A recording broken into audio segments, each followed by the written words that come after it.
Hello দর্শক, আমি আপনাদের সামনে চলে আসছি হৃদয় টিভির পক্ষ থেকে।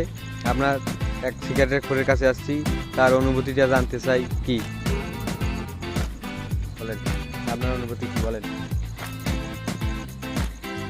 আমি সিগারেট খাওয়ার এই অভিজ্ঞতা থেকে যা বলতে চাই তা হচ্ছে যে যারা সিগারেট খায় তারা প্রথমত ফ্যাশন অথবা শখের বশে এটা খাওয়া শুরু করে।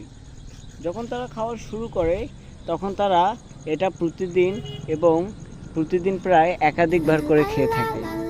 এই খাওয়ার যে অভ্যাস এবং মাদকীয়তা সেটা তাদেরকে ধীরে ধীরে অন্ধকারে ঠেলিয়ে দেয়। যখন তারা এটা চিন্তা করে যে সিগারেট খাওয়াটা আমার স্বাস্থ্যের পক্ষে ক্ষতি হচ্ছে এবং এটা আমার অর্থ সময় প্রায় অনেক কিছু